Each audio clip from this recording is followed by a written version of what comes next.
திராவிட முன்னேற்ற கழகத்தின் தலைமையில் அமைந்துள்ள மதச்சார்பற்ற முற்போக்கு கூட்டணியின் பேராதரவோடு நான் கதிரறிவாள் சின்னத்திலே போட்டியிடுகிறேன். எனக்கு கதிரறிவாள் சின்னத்திலே வாக்களிக்க கோரி அமைச்சர் உட்பட கூட்டணி தலைவர்கள் புடைசூழ நான் இங்கே வருகை தந்திருக்கிறேன். வாக்களிப்பதற்கு முன்னர் நாம் 10 ஆண்டுகளுக்கு முன்னர் இந்தியாவை கைப்பற்றிக் கொண்ட மோடி கொடுத்த வாக்குறுதிகள் என்ன என்பதை சிந்தித்து பார்க்க வேண்டும். ஊழல் புதை சேற்றில் மூழ்கி போன ஆட்சிதான் மோடியின் ஆட்சி. இது நாம் சொல்லவில்லை. இந்திய சர்க்காருடைய கணக்குகளை தணிக்கை செய்கிற குழு இருக்கிறது. அந்த குழுதான் ஒன்றிய தணிக்கை குழு. அந்த குழு மோடி சர்க்காருடைய நிதி ஒதுக்கிய பணம் எவ்வாறு செலவழிக்கப்பட்டது என்பதை ஆய்ந்து பார்த்தபோது 7.5 லட்சம் கோடிக்கு முறைகேடு நடந்திருப்பது கண்டுபிடிக்கப்பட்டது. அவர் சர்க்காருக்கு அறிக்கையை கொடுத்து விட்டார். மோடி சர்க்கார் ஒதுக்கிய பணத்தில் 7.5 லட்சம் கோடி முறைகேடாக நடந்திருக்கிறது என்று தெரிவித்திருக்கிறார். அதில் ஒரு விஷயம் பாருங்கள். ஒரு கிலோமீட்டர் ரோடு போட 250 கோடி ரூபாய் செலவழித்திருக்கிறார்கள். ஆகுமா? ஆகாது. ஒரே கிலோமீட்டருக்கு 250 கோடி. என்ன கொள்ளை இது?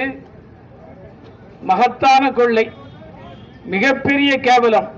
அதே மாதிரி ஆயுஷ்மான் பாரத் என்று ஒரு திட்டம், அது நோயாளிகளுக்கு சிகிச்சை அளிக்கிற திட்டம். அப்படி சிகிச்சை அளிப்பதற்காக பணம் பெற்றுக் கொள்வார்கள். அப்படி சிகிச்சை அளித்ததில் கிட்டத்தட்ட 100 பேருக்கு மேல் செத்து போனவர்களுக்கு சிகிச்சை அளித்திருக்கிறார்கள். செத்து போன பெயரில் சிகிச்சை அளித்து பணத்தை எடுத்துக் கொண்டார்கள். இந்த மாதிரி முறைகேடுகள் எல்லாம் கண்டறியப்பட்டுள்ளன. அந்த ரிப்போர்ட்டை இவர்கள் திறக்கவே இல்லை, மூடிவிட்டார்கள். அடுத்து இந்தியா கூட்டணி தான் ஆட்சிக்கு வரும்.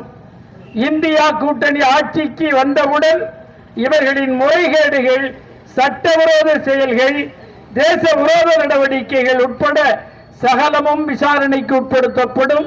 உரிய தண்டனைக்காக அவர்கள் காத்திருக்கத்தான் வேண்டும். மேலும் ஒரு ஆபத்து இருக்கிறது. மோடி இனி மக்கள் நம்முடைய ஏமாற்று வேலையை புரிந்து கொண்டார்கள், தோற்கடிப்பார்கள் என்பதை புரிந்து கொண்டு தேர்தல் முறையையே முடிவுக்கு கொண்டு வர முயற்சிக்கிறார். மக்கள் தங்கள் பிரதிநிதிகளை ஓட்டு போட்டு தேர்ந்தெடுக்கிற முறையை ரத்து செய்துவிட்டு சர்வாதிகார ஆட்சியை கொண்டு வர மோடி சதி திட்டம் தீட்டியுள்ளார். எனவே இந்த திட்டத்தில் இருந்து ஜனநாயகத்தை காப்பாற்ற மாண்புமிகு முதல்வர் மு.க. ஸ்டாலின் அவர்கள் தமிழகத்தில் இந்தியா கற்றுக்கொள்ள வேண்டிய பாடத்தை ஒன்றுபடுத்துவதன் மூலம் கற்றுக் கொடுத்தவர் மு.க. ஸ்டாலின் அவர்கள். அதனால்தான் தமிழ்நாட்டில் அந்த சக்திகள் முளைவிட முடியவில்லை. அதேபோல் திராவிட முன்னேற்ற கழகத்தின் தலைமையில் அமைந்த கூட்டணியை பார்த்து வட மாநிலங்களிலும் கூட்டணி சேர்ந்திருக்கின்றன. காங்கிரசோடு மற்ற கட்சிகளும் இணைந்து வட மாநிலங்களில் போட்டியிட தொடங்கிவிட்டதால் தோல்வி நிச்சயம் என்பதை புரிந்து கொண்ட மோடி வெறும் கலவரங்களை தூண்டிவிடுகிறார். முறைகேடான மிரட்டல்களை விடுத்துக் கொண்டிருக்கிறார். எனவே இவரது ஆட்சிக்கு முடிவு கட்ட வருகிற ஏப்ரல் 19ஆம் தேதி தவறாது கதிரறிவாள் சின்னத்திலே வாக்களித்து திராவிட முன்னேற்ற கழகத்தின் கூட்டணிக்கு வெற்றி தேடித்தர வேண்டி கேட்டு நன்றி கூறி விடைபெறுகிறேன். வணக்கம்.